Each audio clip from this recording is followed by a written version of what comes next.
عندما رفع جوزيه مورينيو لقب دوري أبطال أوروبا مع بورتو، وأرسنال أنهى موسمه بلقب اللا هزيمة، وفيردر بريمن توج بطلا للبوندسليغا، اعتقد الجميع أن عام 2004 هو عام المعجزات الكروية، لكنهم غفلوا عن حقيقة أن الرقم 4 يشير إلى 4 معجزات وليس 3 فقط. كانت هناك معجزة رابعة لم يرها أحد قادمة، معجزة ستجعل أسماء بحجم زيدان، رونالدو، فيغو ونيدفيد يغادرون البطولة وعيونهم تملأها الدموع. والسبب رجل ألماني قرر أن يغير ليس فقط مسار منتخب اليونان، بل أيضا تاريخ كرة القدم. في 3 يونيو، وقبل يوم واحد من نهائي بطولة أوروبا بين البرتغال واليونان، دخل المدرب الألماني أوتو ريهاجل إلى غرفة ملابس فريقه ليطلب من لاعبيه شيئا لم يسبق لأي مدرب عاقل أن طلبه من فريقه. طلب جريء، بل قد يبدو متهورا، لكنه كان في منتهى الذكاء.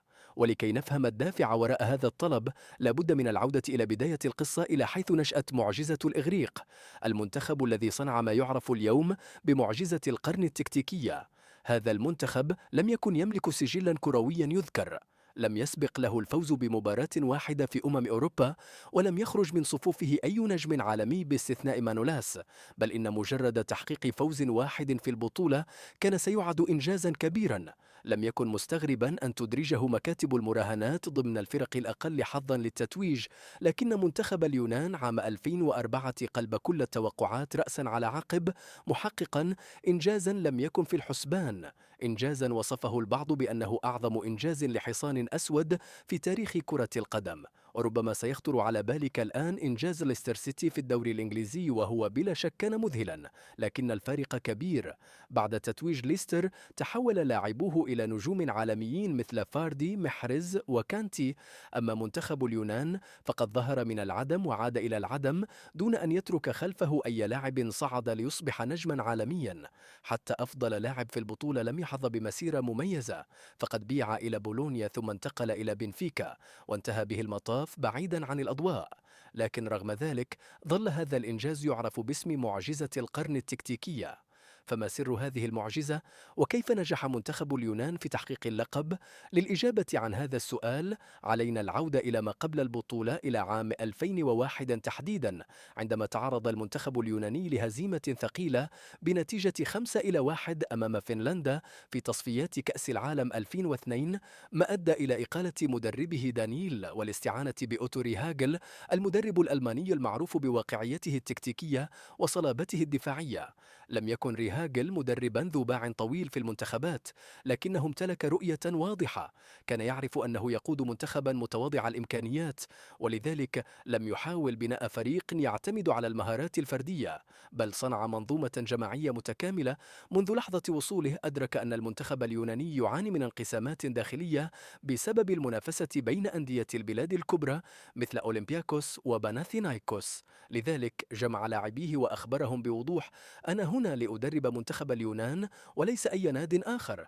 المنتخب الوطني يأتي أولا، وكل ما عداه لا يعنيني. كان ريهاجل يدرك أيضا أن منتخبات أوروبا الكبرى تمتلك ما لا يقل عن 30 لاعبا جاهزا للاختيار، بينما كان هو بالكاد يستطيع الاعتماد على 20 لاعبا. لذا بدلا من البحث عن مواهب جديدة، قرر تثبيت تشكيلته الأساسية على مجموعة محددة من اللاعبين ل3 سنوات متتالية، بهدف تحقيق أعلى درجات الانسجام والتفاهم بينهم.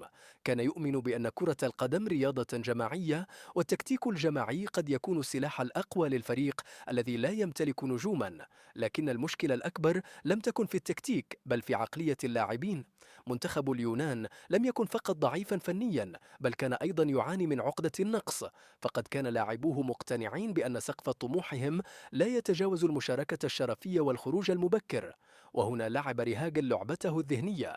قبل انطلاق البطولة قال للاعبيه: نحن لم نحقق أي فوز في تاريخنا بكأس أوروبا، ولم نسجل سوى هدف وحيد، لا أريد منكم شيئا سوى تسجيل هدف آخر. دخلت اليونان بطولة أوروبا عام 2004 وهي في مجموعة تضم منتخبات كبرى مثل البرتغال، إسبانيا وروسيا. كانت مباراتهم الأولى ضد أصحاب الأرض البرتغال، بوجود رونالدو، فيغو وديكو.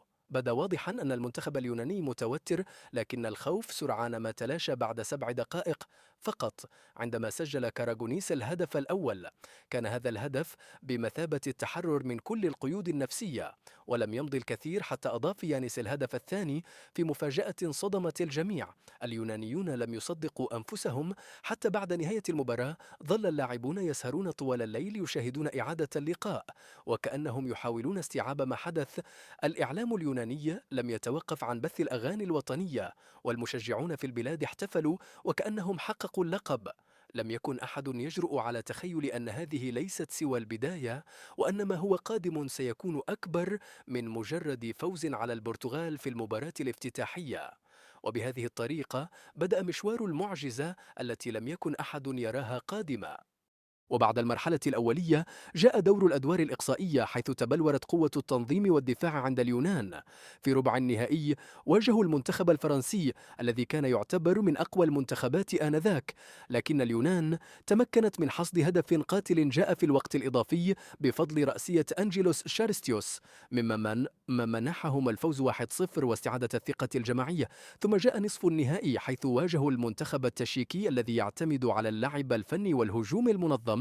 في مباراة متكافئة انتهت بهدف واحد سجله ترياني ديلاس في الدقائق الأخيرة ليتأهل اليونان إلى النهائي بفوز 1-0.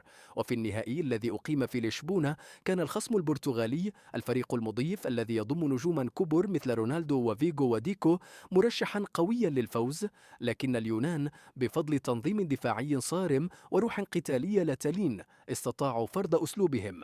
ففي الدقيقة 57 تمكن أنجيلوس شارستيوس من تسجيل الهدف الحاسم عبر رأسية محكمة من ركنية لينهي المباراة بنتيجة 1-0 ويتوج اليونان ببطولة أوروبا.